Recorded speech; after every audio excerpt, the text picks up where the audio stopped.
Good afternoon. This is Jane Taylor. I'd like to talk to you today about will, ideas, and execution, which are a useful framework for spread.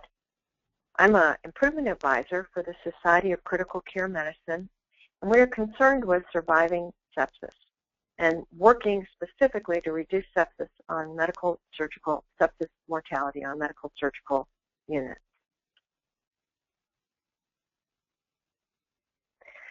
Today, these concepts I'm going to share with you come from a publication from the Institute for Healthcare Improvement called Lessons Learned from Ghana's Project 5 Alive. 5 Alive sought to reduce under 5-year-old mortality by 2/3 from the 1990 baseline in Ghana of 110 deaths per 1,000 live births to less than 40 per 1,000 live births. And they're going to do that by December 2015.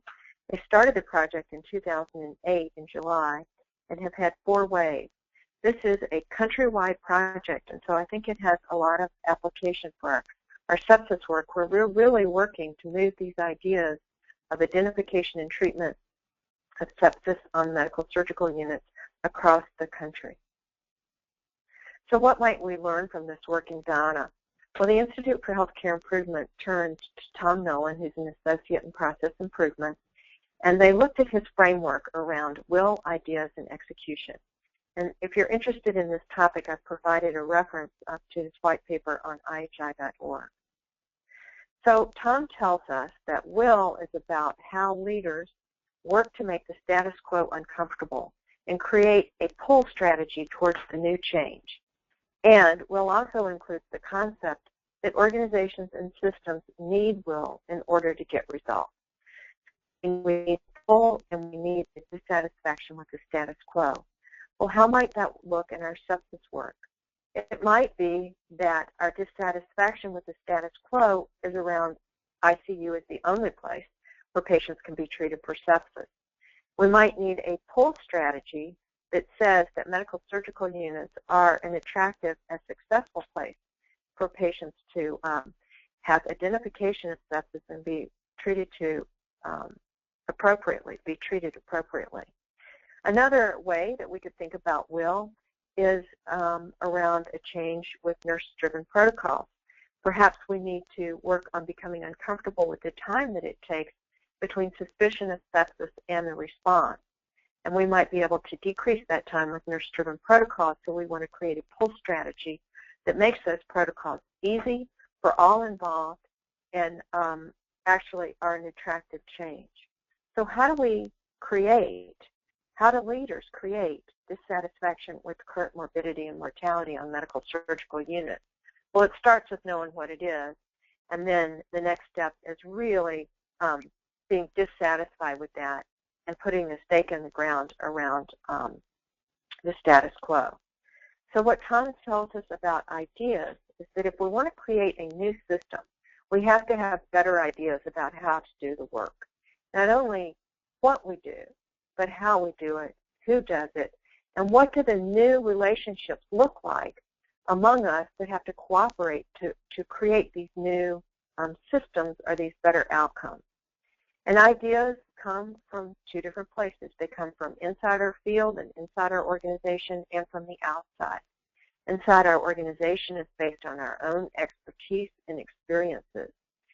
Inside our field includes evidence-based literature and know-how.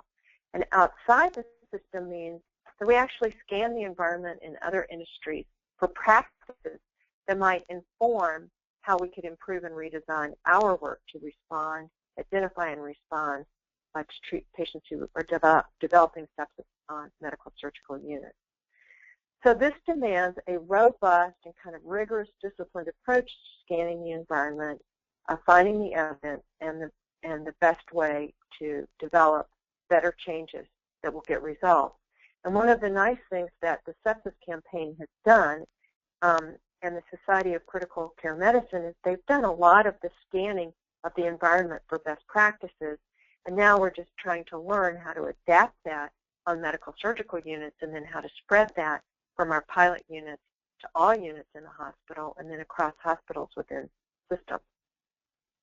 Execution is the third concept. So execution is about what are the processes that have to cooperate together to make this new system work? And how do we foster that cooperation? So one, you have to identify what those processes are, what the exchanges are, and the exchanges handoffs of information and supplies, so that we can all work better together to create this better way. And one of the important parts of this is identifying the workflows that need improvement in the redesign and making sure that in order for people to execute and learn how to work together in new ways, the aim of the project needs to be articulated and shared. Articulated and shared with all involved, and it usually helps if that articulation involves numeric goals as well, so people know what we're really working towards. So there's some vital questions that I pulled out of the lessons learned from 5 Alive that I'd like to share with you around the function of will, ideas, and execution. The first is this work strategically aligned with the goals of the organization? Because if it's not, it's really hard to get resourced and it's really hard to get leadership attention. So it needs to be connected not only to the strategic plan of the organization, but also to leadership and management's priorities, because attention from leadership and management is a currency, and it's something that they give. And if we don't have their attention, it's very hard to get resources that we need, get their inquiry about what we're doing, and get their reinforcement and their encouragement to continue. And then there's the question of having solid leadership capacity throughout the organization so that you have improvement know-how that extends to frontline supervision, middle management, leaders and senior leaders, and so that that leadership is available and supportive of the project. And then leaders need data to understand how spread is going. So there needs to be a measurement plan put into place that helps leaders understand what changes are being spread, what is the pace of spread, and the depth of spread across units in the organization, and then for senior leaders across institutions if it's a multi-hospital system. So another question that's important is how accountable are leaders for getting results? Who's holding them accountable? So we have to tie the board in. And what about closing the gap?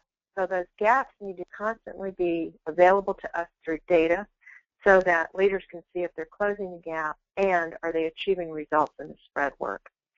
And then there's a broader question of maintaining open dialogue in receiving units of spread who are making the adaptations of the better ideas to work on their unit and their facilities. How can we make sure there's a two-way dialogue so as they adopt the change and make adaptations to it, that their new and better ways of doing it get fed back to the originating institution so that everybody learns together. So there are also some vital questions around ideas. Is there a useful vehicle to move better ideas across units and across institutions? That might be a learning network, a learning community, or even an improvement collaborative. And then, if ideas are going to be abandoned because, well, that might work in Ghana, but it doesn't work in the U.S., was there a full vetting and a really rigorous evaluation of the change? Because what we've learned over time is sometimes ideas are abandoned because they're not executed well. And we want to make sure that that is never the reason that we abandon what we think is a better idea and what other units have experienced as a better idea. And then are we focusing not just on the what, the better idea, but on the how? We can't forget about how work is done, the processes. And then in Ghana, one thing they learned that I think is useful for us is to think about who might be marginalized in the care team that has ideas of how to do things better. Because people who work closest to the process do have better ideas, and we need some really good ways to ask them what better ideas are and to be willing to test those ideas. So when we come to execution, there's some useful questions to think about. Do we have, for this project, ambitious, measurable goals? Because if we do, we can track our progress towards those goals. And are these goals achievable through our redesign? And do we recognize that we're not going to get there just based on hard work and being more vigilant? It's just not possible. It does call for redesign, so we need ambition and we need measurable goals. And then are we attuning to how we create more learning so that we can see behavior change, so that people have a reason to want to change their behavior, to do things based on the better ideas? And then how do we create this learning system or collaborative learning among spread units so that as another unit learns, that learning is not just held on that unit, but gets spread back to the donors of the ideas so that all can learn together. And then for execution, what we've come to realize is that spread units need to have quality improvement teams that are testing changes, adapting those changes, assessing project progress, and using local data to do